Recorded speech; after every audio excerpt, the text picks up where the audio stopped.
Почитувани гледачи, ги гледате регионалните вести. Општинската организација на СДСМ Тетово на пресконференција обвини за лоши услови во клиничката болница во Тетово. Според партијата, во оваа здравствена институција не работат повеќе апарати, а хигиената е во катастрофална состојба. Од СДСМ Тетово обвинија дека во клиничката болница во Тетово недостасуваат санитарни јазли, а постојните се во катастрофална состојба и представуваат опасност од ширење на заразни болести. Условите во оваа болница се катастрофални. Хигиената е под секое човечко достоинство. Санитарните јазли се запуштени и представуваат извор на зарази. На 7 амбуланти има само по еден тоалет за пациентите. Во зградата на интерна медицина топла вода нема уште од далечната 2007 година. Постои голем недостаток на лекови, на ампуларна терапија, поради што пациентите се принудени сами да ги снабдуваат лековите. Од партијата обвинија дека во болницата нема апарат за мамографија, па пациентите биле принудени да се снимаат приватно или во клиничкиот центар во Скопје. Апаратот за магнетна резонанца после поплавите во Тетово во август минатата година е надвор од функција. Понатаму, детската стоматологија која работи во склоп на здравствениот дом речиси да не функционира поради немање на основни услови на работа, неисправни стоматолошки столици, немање материјали за работа. Одредени оделенија, како на пример оделението за физикална терапија, нема доволно простори. Од СДСМ Тетово вела дека власта се грижи само за своите, како што ги нарекоја тендер политики, а здравството во Македонија доживува целосен колапс. Според партијата, биле потрошени 630 милиони евра за споменици, а граѓаните немаат основни здравствени услуги. Од раководството на клиничката болница Тетово не изјавија дека во текот на денот преку писмено соопштение ќе одговорат на обвинувањата на СДСМ Тетово.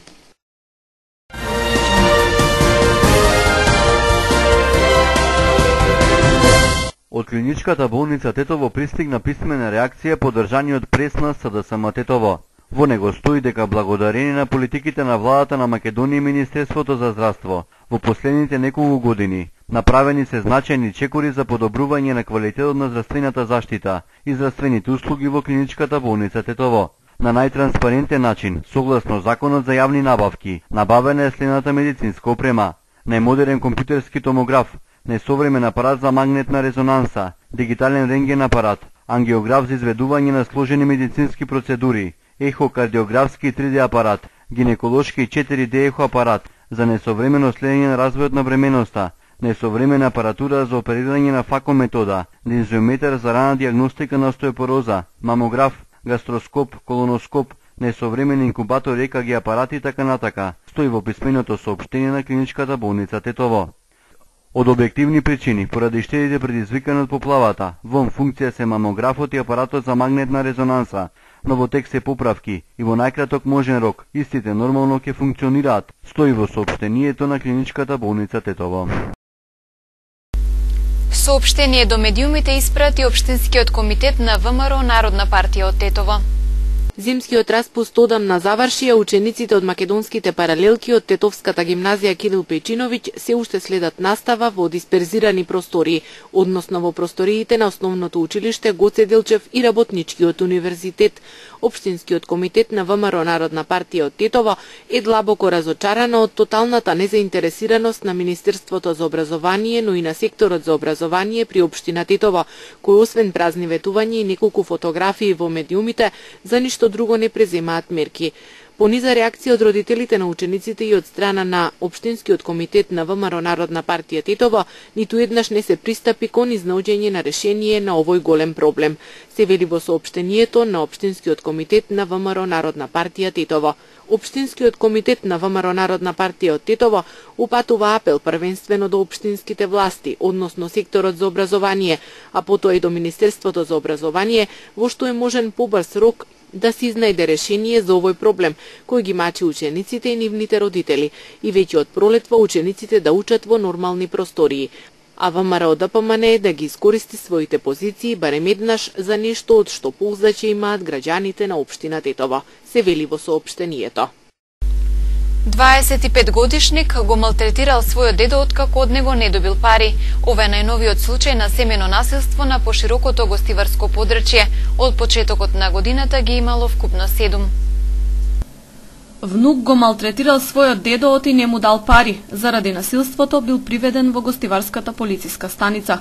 Како што соопштуваат од СВР Тетово, 77 годишен жител на долнореканското село Требиште пријавил семејно насилство кое го извршило неговиот 25 годишен внук со кого живееле заедно. Внукот се налутил откако не добил пари од дедото. Најпрво започнал психички да го малтретира и вербално да се расправа, па го турнал на подот. Потоа продолжил да беснее низ дома, ја кршел покупнината и му се заканувал по живот на старецот. Ова не било прв пат насилникот да се нафрли врз дедото. Од полицијата најавуваат соодветна пријава по целосно расветлување на деталите. Од почетокот на годинава на гостиварското подрачје регистрирани се 7 случаи на семејно насилство, дел од нив со телесни повреди, а дел со загрозување на безбедноста. Полициската статистика говори дека лани биле поднесени 32 кривични пријави за семејно насилство за 29 сторители, меѓу кои имало и една жена. Во најголемиот број од случаите на жртвите им биле нанесени телесни повреди. Најчесто страдале сопруги, поранешни жени, мајки и керки, но забележани се и случаи кога биле малтретирани татковци, синови и други роднини. Освен тоа, регистрирани се и 28 поплаки за случаи без повреди за кои не се барало кривичен прогон, туку само предупредување на насилниците. Полицијата регистрираше 2 сообраќајки што ги предизвикале кучиња скитници. Едната се случила на автопатот Тетово-Гостивар, другата на автопатот Тетово-Скопје. Во незгодите нема повредени лица, причината е само материјална штета. Патничко возило што го управувал 38 годишен стружанец ноќеска околу 2 часот на автопатот Тетово-Гостивар во непосредна близина на Неготинската клучка налетело, удрило и смртило куче бездомник. Нема повредени во возилото, додека вкупната материјална штета се проценува на околу 60.000 денари. Извршени увити се утврдуваат сите поединости поврзани со незгодата. На автопатот Тетово-Скопје, во близина на клучката за Грубчин, вчера попладне околу 18 часот, патничко возило Шкода Фабија со српски регистарски таблици, што го управува српски државјанин од Крушевац, удрило во куче бездомник. Веднаш потоа, во кучето кој останало повредено на коловозот, удрило и патничко возило Мерцедес, управуван од 52 годишен жител од Охрид. Нема повредени лица и причините се само значителни оштетување на двете возила. Полицијата вчера регистрираше сообраќајка на локалниот пат за Врапчиште, во близина на клучката за Тумчевиште. Имено патничко возило Фиат Панда со гостиварски таблици удрило во запрега со конј, на која се наоѓал 70 годишен врапчиштанец. Од ударот повреден е само конјот од запрегата, а причината да материјална штета се проценува на околу 12.000 денари. СВР Тетово апелира до родителите да направат се нивните малолетни деца да се воздржат од посетување на облажувалници, а до приредувачите на игри на среќа да оневозможат нивно учество во вакви игри. Доколку не се постапи според законските прописи, следат поднесоци. Последниве неколку години на поширокото полошко подрачје осетно зголемен е бројот на спортски облажувалници и казина во кои секојдневно и особено за викендите престојуваат се повеќе поединци, чија лична страст се хазардерството, односно игрите на среќа.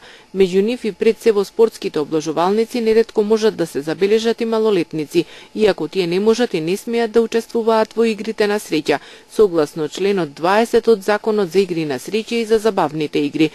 Поради ова, секторот за внатрешни работи Тетово повторно ги подсетува родителите и нивните малолетни деца да направат се и да се воздржат од посетување на облажувалници, а облажувалниците, односно приредувачите на игри на среќа, да оневозможат нивно учество во вакви игри.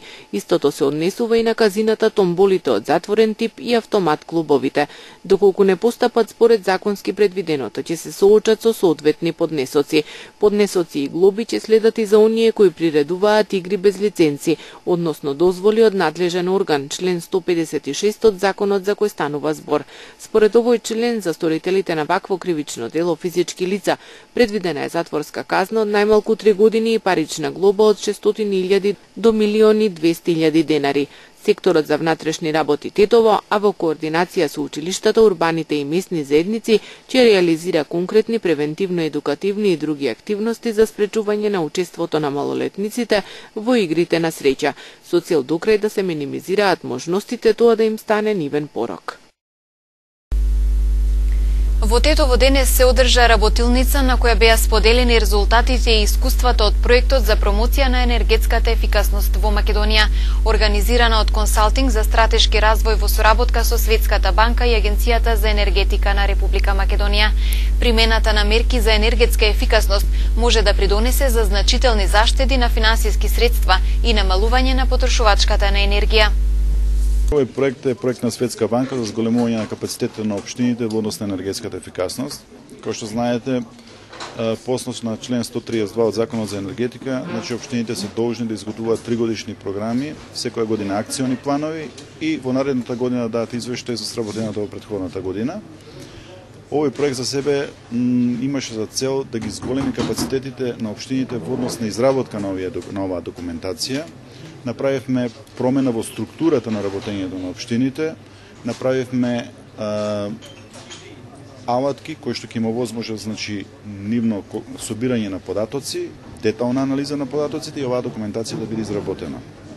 Покрај тоа, направивме еден сет од префизибилити студии за 3 главни сектори кои што сметаше Светска банка дека се битни за Република Македонија, а тоа се објектите, значи, кои што се однесуваат под административна управа, пумпни станици за водоснабдување и улично осветлување. Мене ми е многу драго што од овој регион, значи, во проектот учествуваше општина Брвеница, една од 8 општини кои што беа вклучени во проектот. Целата ни беше, значи, да се пред се да се заштеди енергија, да се заштедат пари, со тие пари што ќе се заштедат општините да може да повторно, дали во проекти за енергетска ефикасност или други проекти кои што смета градоначалникот и советот на општината дека се приоритетни, значи, на ниво на општина, да ги спроведат. А спроведувањето значи изголемување на комфортните услови на населението, исто така изголемување на локалното предприемаштво, бидејќи локалните фирми се настојува, значи, да имплементираат дел од енергетската ефикасност или во целост енергетската ефикасност и истите ги уживаат бенефитите.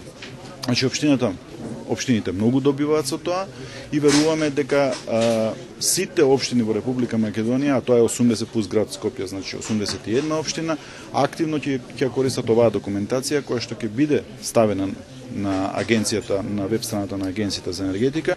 Агенцијата за енергетика уште од почеток на важење на членот 132 од 2011 активно е вклучена во соработка со сите општини во Република Македонија, вкупно 80 и градот Скопје како една сложена целина со своји функции. И на почетокот таа обврска повеќето од општини не можеа да совладаат сами, беа најмувани многу консултантски тимови, бидејќи општините има обврска да направат план во согласност со стратегија за енергетска ефикасност, што е во сила од 2010 во Република Македонија. Но ова е еден од проектите кои ќе придонесат општините самостојно да можат да ги исполнуваат своите обврски законски, но истовремено јакнејќи го капацитетот во исполнувањето самостојно на овие обврски, ќе имаат поголема можност да пристапат со изработени проекти кон изворите на финансирање и на тој начин севкупниот живот на општината да го напредат како економски, така и еколошки и удобноста на нашите најмлади и најстари и воопшто на сите жители во општината. Преку средба со локалните граѓански организации денес во Тетово Асоцијацијата за демократска иницијатива Гостивар направи проценка на локалните потреби од аспект на недискриминација и еднаквост во рамки на проектот Граѓанско општество во акција за еднаквост. Асоцијацијата за демократски иницијативи АДИ од Гостивар од ноември 2015 година почна со имплементирање на проектот Граѓанското општество во акција за еднаквост во партнерство со уште две граѓански организации од Македонија, ДРОМ од Куманово и ИНСОК од Скопје.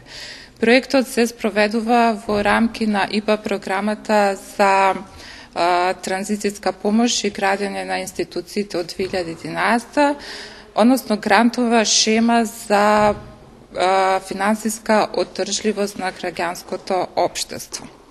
Денешната фокус група е иницијална активност која што има за цел токму да ги идентификува локалните потреби од аспект на дискриминација и понатаму да развие сет на активности се со цел да ги зајакне локалните капацитети во полето на недискриминацијата и еднаквоста. Понатаму се предвидени да се реализираат низ обуки со локалните чинители, представници на локални комисии, граѓански организации и институции за домашното законодавство од областа на недискриминацијата, европското законодавство и други потреби кои што ќе произлезат од денешната фокус група.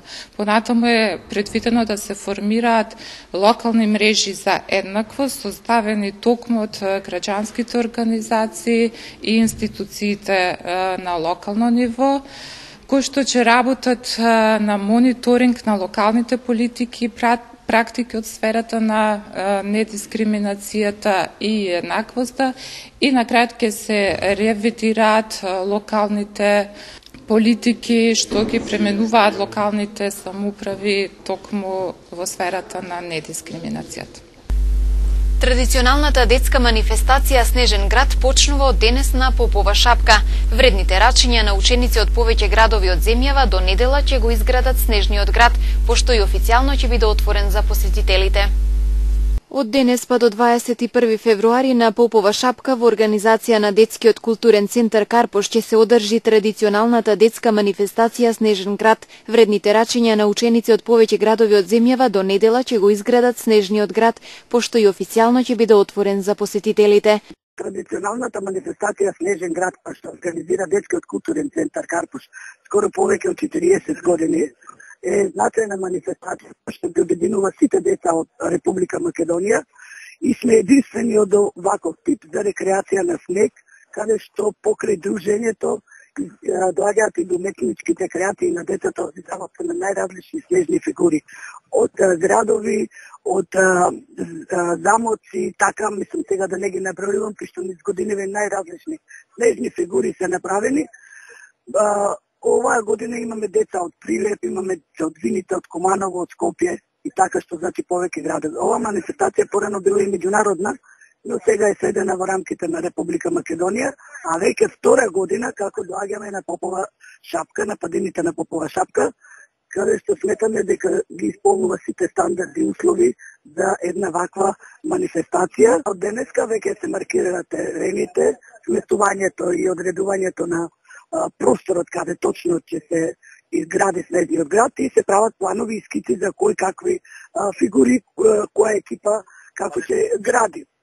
Меѓутоа сметаме, ако дадат секако временските прилики и ако ни бидат наклонети да снегот се одржи подолг временски период и она што ќе го направиме да издржи на овие топли најавени температури, во недела свечено ќе го предадеме на Попова шапка и на сите оние кои ќе дојдат на нашиот снежен караван, кој што е втор дел од таа манифестација, за да можат да го разгледаат и да уживаат и останатите посетители.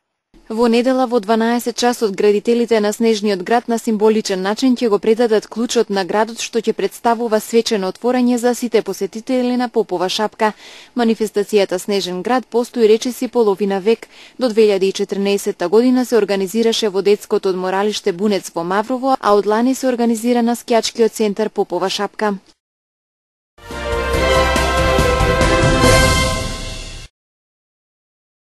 Најверојатната причина за пожарот што избувна предпладне на фасадата на зградата на Евана Македонија според генералниот директор Штефан Петер бил огнот од апарати за заварување. Најважно, како што рече, што немаше повредени лица и има само мали оштетувања. Херои на денот се пожарникарите и луѓето кои работат таму, бидејќи тие одговорија и делуваа за неколку минути, беа на лице место и да не беше така, не знам што ќе се случеше. Моја искрена благодарност и честитки до вашите пожарни служби, рече Петер. Во гаснењето на пожарот што избувна пред 10 часот изутрина во зградата на Елем и Ева на Македонија во центарот на Скопје, противпожарните екипи интервенираа со 6 возила и со водени топови.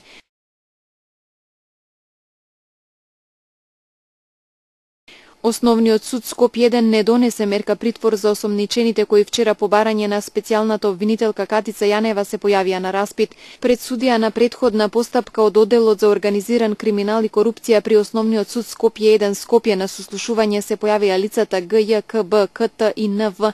за кој обвинителството за гонење кривични дела поврзани кои произлегуваат од незаконско следење на комуникации поднесе предлог за определување мерка притвор за обезбедување присуство заради непречено водење на кривична постапка.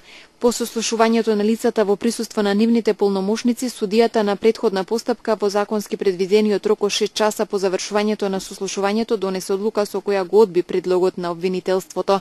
Образложението на судијата на претходна постапка е опфатено во одлуката која е донесена до странките кои имаат право на жалба до овој суд во рок од 24 часа, се вели во судското соопштение. Предвремените парламентарни избори на 24 април зависат од оценката на ОПСЕ, ОДХР и на Државната изборна комисија за тоа дали се обезбедени услови за нивно одржување, изјави еврокомесарот Јоханес Хан. Хан одбил да каже дали и кога ќе пристигне во посета на Македонија. Посетата претходно беше најавена за средината на февруари. Имаме договор од јуни-јули минатата година и дел од овој договор е одржувањето на предвремени избори, но не можам да ви кажам одговор во моментов. Зависи од исходот на меѓународните институции и на Државната изборна комисија, што е нивната оценка за зрелоста за подготовка на изборите. Потоа тие треба да донесат одлука, истакна Хан.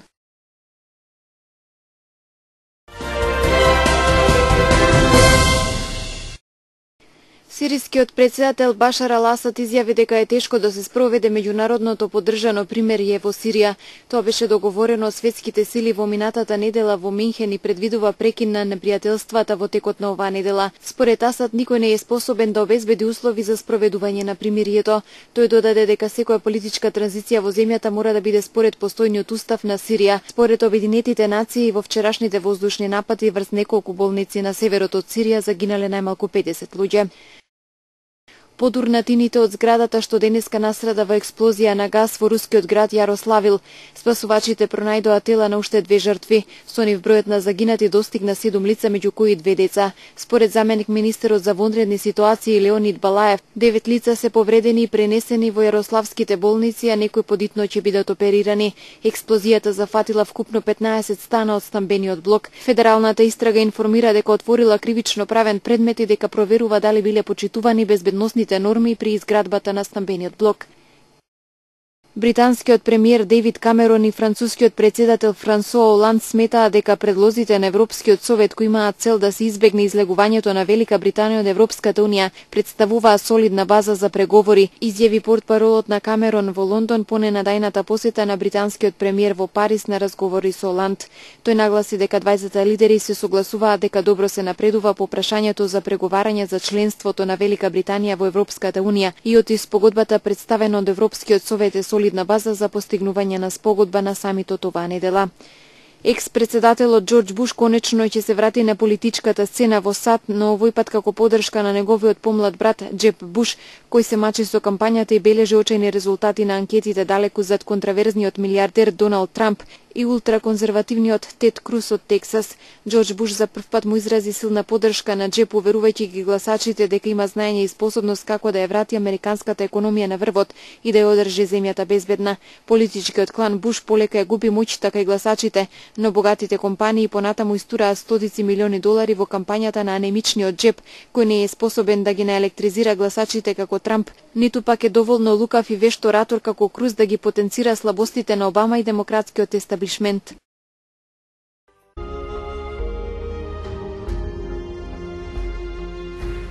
Денес имавме сончево време со умерена облачност и топло за овој период од годината. Дуваше умерен, на места засилен ветер од јужен правец. Утринските температури се движа од 5 до 8 степени, а дневните од 9 до 15 степени.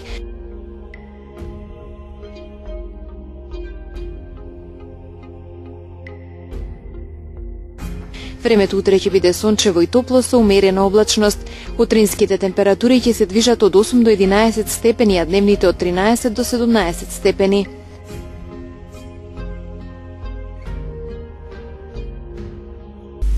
Почитувани гледачи, ви благодарам за вниманието со кое не следевте. Имајте пријатна вечер.